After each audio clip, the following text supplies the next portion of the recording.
નમસ્કાર દર્શક મિત્રો, હું યોગેશ પટેલ લાઈવ ભરૂચ ન્યૂઝ ચેનલમાં આપનું સ્વાગત કરું છું. નિહાળી આજના સમાચાર. ભરૂચમાં ભારતના ઇન્ફ્રાસ્ટ્રક્ચર ક્ષેત્રે એક ઐતિહાસિક સિદ્ધિ તરીકે ઉભરી આવ્યું છે. નર્મદા નદી પર બનાવાયેલા 8 લેનનું એક્સ્ટ્રા ડોઝ બ્રિજ, જે દિલ્હી મુંબઈ એક્સપ્રેસવેનો મહત્વપૂર્ણ ભાગ છે. દેશની રાજધાની દિલ્હી અને આર્થિક રાજધાની મુંબઈને જોડતો આ એક્સપ્રેસવે ભારતનો સૌથી લાંબો અને મહત્વાકાંક્ષી માર્ગ પ્રોજેક્ટ બનાવવામાં આવ્યો છે. આ પ્રોજેક્ટના કારણે દિલ્હીથી મુંબઈની વચ્ચે મુસાફરી સમય 10 થી 12 કલાક સુધી ઓછો થશે, જે દેશના આર્થિક કેન્દ્રોને વધુ નજીક લાવશે. અંકલેશ્વર મનુબર વિભાગમાં આવેલી આ નર્મદા બ્રિજ માત્ર એક પુલ નથી, પરંતુ સમગ્ર એક્સપ્રેસવેનો એક ચહેરો છે. 2.22 કિલોમીટર લાંબો આ બ્રિજ ભારતનો પ્રથમ 8 lane extra dose river bridge છે, જે નર્મદા નદી પર નિર્માણ કરવામાં આવ્યો છે. આ બ્રિજનું નિર્માણ ભૌગોલિક અને જળસ્તર પડકારજનક પરિસ્થિતિઓ વચ્ચે કરવામાં આવ્યું છે. પાઇલ ફાઉન્ડેશન 60 મીટરની ઊંડાઈ સુધી બનાવવામાં આવ્યા છે અને બ્રિજને ઊંચા જ્વાર ભાટ તથા સિમિક્સ ઝોનને ધ્યાનમાં રાખીને ડિઝાઇન તૈયાર કરવામાં આવી છે. બ્રિજના નિર્માણમાં 1238 પ્રીકાસ્ટ સેગમેન્ટનો ઉપયોગ થયો છે, જે અલગ અલગ કાસ્ટિંગ યાર્ડમાં બનાવવામાં આવ્યા હતા. 150 ટનની ક્ષમતા ધરાવતા 8 ગોલિયાથ ક્રેન્સ દ્વારા સેગમેન્ટને ઉંચકવામાં આવ્યા હતા. આ પ્રોજેક્ટમાં 32,000 મેટ્રિક ટન સ્ટીલનો ઉપયોગ થયો છે અને 700 મેટ્રિક ટન સ્ટે કેબલ્સ જર્મનીમાંથી આયાત કરવામાં આવ્યા હતા. પાયલોનની ઊંચાઈ 29 માળ જેટલી છે. નિર્માણ દરમિયાન ટીમે અનેક પડકારોનો સામનો કર્યો હતો. 2 મોટા પૂર આવ્યા, જેના કારણે તાત્કાલિક બનાવેલા એક્સપ્રેસવે બ્રિજ તૂટી ગયા હતા. સાથે જ કોરોના લોકડાઉન, મોન્સૂન, જળસ્તરની બદલાતી પરિસ્થિતિઓને પણ કામમાં અવરોધ ઊભા કર્યા હતા. તેમ છતાં કામ અટક્યું નહીં. 600 મીટરના 2 ટેમ્પરરી સ્ટીલ બ્રિજ બનાવવામાં આવ્યા અને નદીના ટગબોટ્સ અને બાર્જનો ઉપયોગ કરીને કામ ચાલુ રાખવામાં આવ્યું હતું. આ નર્મદા બ્રિજ માત્ર એન્જિનિયરિંગ ચમત્કાર નથી, પરંતુ આર્થિક વિકાસનો એન્જિન પણ છે. તે દિલ્હી, વડોદરા, ભરૂચ, સુરત, મુંબઈ જેવા ઔદ્યોગિક વિસ્તારોને વધુ મજબૂત બનાવશે. ખાસ કરીને ભરૂચ અને અંકલેશ્વર માટે આ બ્રિજ નવી તકો, જોડાણો, રોજગારીના દરવાજા ખોલશે. આ પુલ માત્ર એક ઇન્ફ્રાસ્ટ્રક્ચર પ્રોજેક્ટ નથી, પરંતુ ભારતની મહત્વાકાંક્ષા, નવીનતા અને વિશ્વસ્તરીય નિર્માણ ક્ષમતાનું પ્રતીક સમાન છે. मेरा नाम अक्षरा होशिंग है. मैं एक ब्रिज डिज़ाइन इंजीनियर हूँ. हम लोग यहाँ पे खड़े हैं जो एक extra dose cable stay bridge है, जो कि नर्मदा रिवर के ऊपर बनाया गया है. एग्जीक्यूशन वाइज आप देखें तो वी हैड अनप्रेसिडेंटेड चैलेंजेस. यहाँ पे back to back high floods आ चुके हैं, तो उसके कारण जो टेम्परेरी ब्रिजेस था वो भी वॉश आउट हुआ. हमने 10 ईयर का फैक्टर भी लिया हुआ था, जो प्रीवियस डेटा हमारे साथ था, but then exponentially high flood आया. Then it was a covid time as well. ये सब चैलेंजेस के बाद भी आप देख सकते हैं magnificent job has been done by the engineers. ये एक्स्ट्रा डोज ब्रिज है which was the demand of the contract, उसके हिसाब से किया गया है. And this the length is 2.2 kilometres and ये नेविगेशनल स्पैन 3 स्पैन्स है हमारे पास, जो कि 120 मीटर्स के हैं. इसमें सेगमेंट्स जो थे 1250 ऑलमोस्ट सेगमेंट्स यूज किए गए हैं. इसके कारण जो दिल्ली मुंबई एक्सप्रेसवे है, इसमें 10 से 12 घंटे कम कर दिए हैं रीच करने के लिए, which has boost the economic factor. Ankleshwar and Bharuch, which is almost already are Asia's India's biggest hub, अब उनको और भी इकोनॉमिक बूस्ट मिला है, which has created hundreds and thousands of jobs. इसमें सेवरल डिजाइन्स आते हैं, इसमें कॉन्सेप्ट किए जाते हैं, बट अल्टीमेट चैलेंज होता है कि आप जब ब्रिज कंस्ट्रक्शन कर रहे हैं तो उस समय आपको जो चैलेंजेस ऑन ग्राउंड दिया जाता है, उसके कारण अगर कुछ वेरिएशन होता है तो वो चेंजेस आते हैं. अब नेविगेशन की रिक्वायरमेंट जैसे अगर बाद में आई है, तो we definitely go and increase the span. तो ये सब चेंजेस भी एज एन ऑन व्हेन आपके पास एक ड्राइंग्स रहता है, डिजाइन रहता है, बट जैसे जैसे आप कंस्ट्रक्ट करते रहते हैं, अगर वी रिक्वायर चेंजेस तो हम चेंजेस उसको करते रहते हैं. नेविगेशन स्पैन्स में खासकर जो स्पैन की लेंथ होती है उस पर ध्यान दिया जाता है, क्योंकि हमें लेंथ ऑफ जैसे 120 मीटर का स्पैन है, उसके कारण एक्स्ट्रा डोज ब्रिज आया.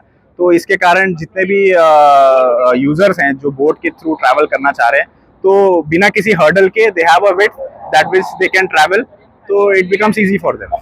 અંકલેશ્વરના સારંગપુરમાં ગટરના પાણીના ત્રાસથી રહીશો રોગચાળાની ભીતિ વચ્ચે આંદોલનના માર્ગે જવાની ચીમકી ઉચ્ચારી છે.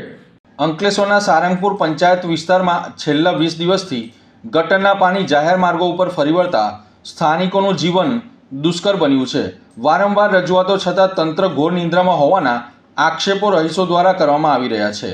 અંકલેશ્વરનું સારંગપુર હાલ ગંદકીના ભરડામાં છે. અહીંની લક્ષ્મણનગર, મારુતિધામ, સોનલ પાર્ક અને યોગેશ્વર નગર જેવી મુખ્ય સોસાયટીઓના માર્ગો ઉપર છેલ્લા 20 દિવસથી ગટરના પાણી વહી રહ્યા છે. ભર ઉનાળે ઉભરાતી ગટરોના કારણે સમગ્ર વિસ્તારમાં અસહ્ય દુર્ગંધ ફેલાઈ રહી છે, જેને પગલે સ્થાનિકોમાં ભયંકર રોગચાળો ફાટી નીકળવાની ભીતિ સેવાઈ રહી છે.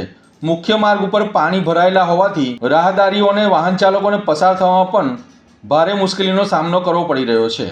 સ્થાનિકોના જણાવ્યા અનુસાર ગટરના નિકાલ અને સફાઈ બાબતે સારંગપુર ગ્રામ પંચાયતમાં અનેકોવાર લેખિત અને મૌખિક રજૂઆતો કરવામાં આવી છે. તેમ છતાં પણ પંચાયત તંત્ર દ્વારા હજી સુધી કોઈ નક્કર કામગીરી કરવામાં આવી નથી. તંત્રની નિષ્ક્રિયતાથી કંટાળીને આખરે રહીશોએ મીડિયાનો સહારો લીધો હતો.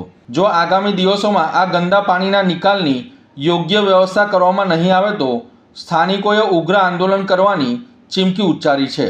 અંકલેશ્વરના ઉત્યાદરા ગામની શિલાલેખ સોસાયટીમાંથી 2,80,000ના વિદેશી દારૂનો જથ્થો પાનોલી પોલીસે ઝડપી પાડ્યો હતો. અંકલેશ્વર તાલુકાના ઉત્યાદરા ગામની શિલાલેખ સોસાયટીના એક મકાનમાંથી પાનોલી પોલીસે 2,80,000ની કિંમતના વિદેશી દારૂનો જથ્થો ઝડપી પાડ્યો હતો. પોલીસે કુખ્યાત બુટલેગરને વોન્ટેડ જાહેર કરી કાયદેસરની કાર્યવાહી હાથ ધરી છે. અંકલેશ્વરના પાનોલી પોલીસ મથકનો સ્ટાફ પેટ્રોલિંગમાં હતો તે સમય દરમિયાન કોસંબાનો બુટલેગર જિગ્નેશ કૌશિક પટેલે ઉટિયાદરા ગામમાં આવેલ શિલાલેખ સોસાયટીના મકાન નંબર 6માં વિદેશી દારૂનો જથ્થો સંતાડ્યો હોવાની બાતમી મળી હતી. મળેલી બાતમીના આધારે મકાનમાં રેડ કરતા 2,80,000નો વિદેશી દારૂનો જથ્થો મળી આવ્યો હતો. પોલીસે બુટલેગર જિગ્નેશ પટેલને વોન્ટેડ જાહેર કરી તેની વિરુદ્ધ ગુનો નોંધી વધુ તપાસ હાથ ધરી છે. અંકલેશ્વર પાનોલી પોલીસ મથકના કેબલ ચોરીના ગુનામાં સંડોવાયેલા 2 આરોપીઓને પોલીસે ઝડપી પાડી કાયદેસરની કાર્યવાહી હાથ ધરી છે. પાનોલી ડીજીવીસીએલથી રોડ ક્રોસિંગના કેબલ નાખવાની કામગીરી ચાલી રહી છે.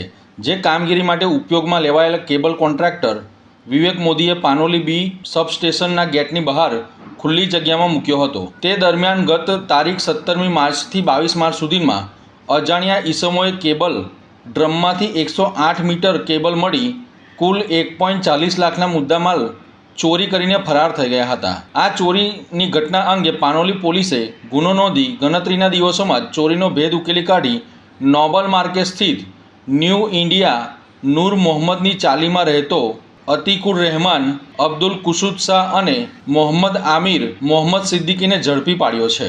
ગુજરાતમાં પેન્શન સંબંધિત નવા નિયમો અને પોર્ટલ વ્યવસ્થા બાબતે ભરૂચ જિલ્લા પેન્શનર મંડળ દ્વારા કલેક્ટરને આવેદનપત્ર આપવામાં આવ્યું હતું.